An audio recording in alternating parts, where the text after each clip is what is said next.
In spite of our actions, Afghans are bravely resisting. And this is where this talk gets uplifting. They are resisting, they are fighting back, they are surviving, they are struggling, and we must stand alongside them, show our solidarity with them, support their resistance. These women risked their lives to show their faces in public and resist this rape law. The ordinary people that are demanding the freedom for Parvez Kambasht, the imprisoned journalist, they deserve our support. This is very difficult for them to do, to just stand and demonstrate in Afghanistan.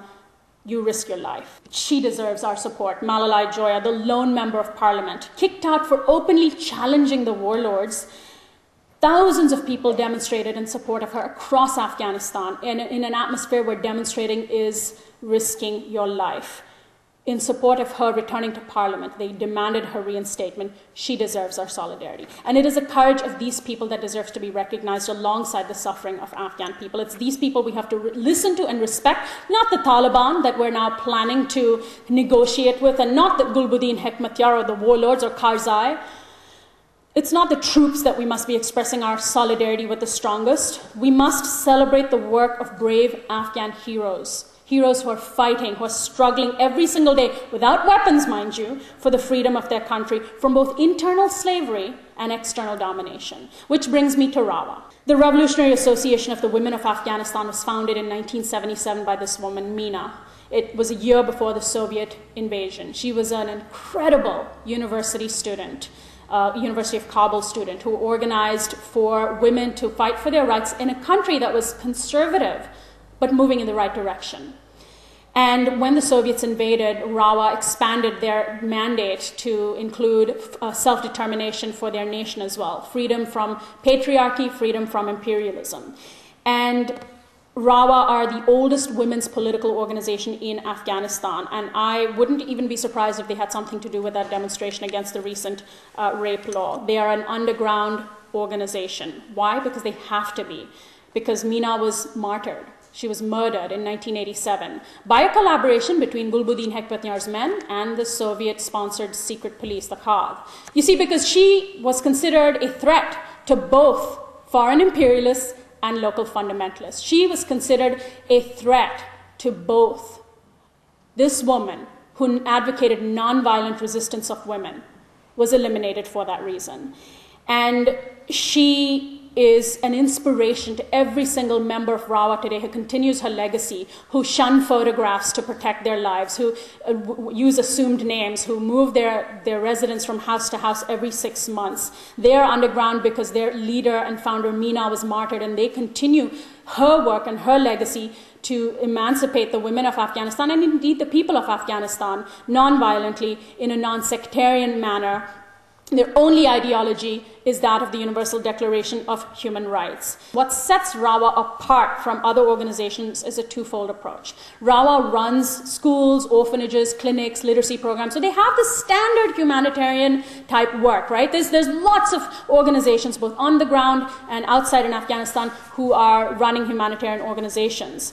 But RAWA also agitates for political change through demonstrations.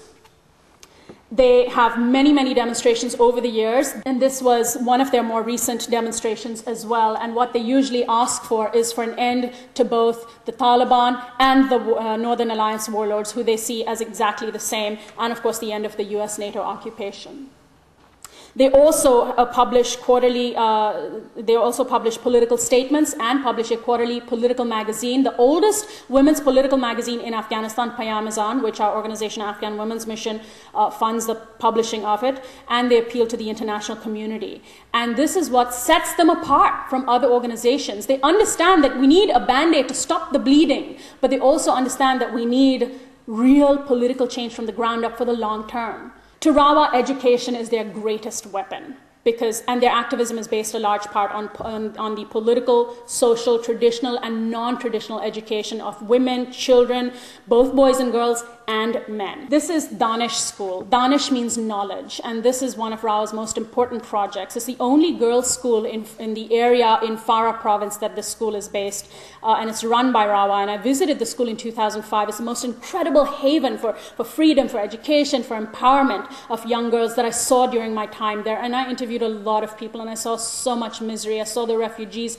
living in horrific conditions and children begging on the streets. I'm from India, which is a very poor country, but the poverty of Afghanistan was so much worse than even the worst areas of Bombay, my hometown. So much worse. But when I went to Danish School, it was like a different world. It gave me a glimpse of what's possible in Afghanistan. RAWA also educates adult women in literacy courses. This is a group of women that I met when I was there. And there's a picture of Meena on the wall. It's very, very important for RAWA to educate women because they want women to be part of the process of democracy in Afghanistan. They want women to be able to vote. They want women to be able to read and write. And then finally, I also want to talk a little bit about the other projects that RAWA has to empower women. They have what are called income-generating projects, which I love this title. Basically, Afghan women have so few sources of employment, and what RAWA does is they train them in skills that are really useful for them that they could use to financially support themselves. This is an embroidery class that I visited. They also train women in chicken farms and raising chickens. They have goat farming. They've got all sorts of sustainability projects. And over the last few years, they've had to shut down many of these projects simply because of lack of money.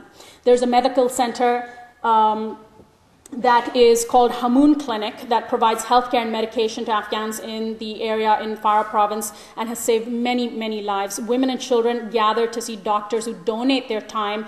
And it was a sad place when I visited there, where women and children are suffering from things like malnutrition and easily treatable diseases. They wait in line for hours to be seen by a doctor, and Hamoon Clinic is the only free health clinic in the area for women and children. This is Watan Orphanage. This is another orphanage that I visited in 2005 that provided clean shelter and education and food for Afghan children, both for boys and for girls. And it was one of the most beautiful experiences I had in Afghanistan. Very shortly after I left, RAWA had to shut down Watan Orphanage. This orphanage no longer exists. They don't have the funds. And the numbers are not getting easier. There aren't fewer Afghan orphans in Afghanistan. There are more every single day. And this is why we must support RAWA. Malala Joya said recently in a statement against the bombing of her province, of Farah province, she said, "It is a shame that so much of Afghanistan's reality has been kept veiled by a Western media consensus in support of the good war, the so-called good war. Perhaps if the citizens of North America had been better informed about my country, President Obama would not have dared to send more troops and spend taxpayers' money on a war that is only adding to the suffering of our people." She also said unequivocally, "We ask for an end to the occupation of Afghanistan. If we respect Afghan democracy," she's a democratically elected member of the Afghan parliament and truly represents the Afghan people, and we must listen to what she has to say. RAWA's statement recently that they made goes a step further. They say the only way our people can escape occupying forces, the NATO occupying forces and their obedient servants, is to rise up against them, against the slogans of neither the occupiers nor the Taliban and the criminal Northern Alliance. RAWA says, long live a free and democratic Afghanistan. Indeed, long live RAWA, long live Malala Joya, and long live the children of Afghanistan. Thank you.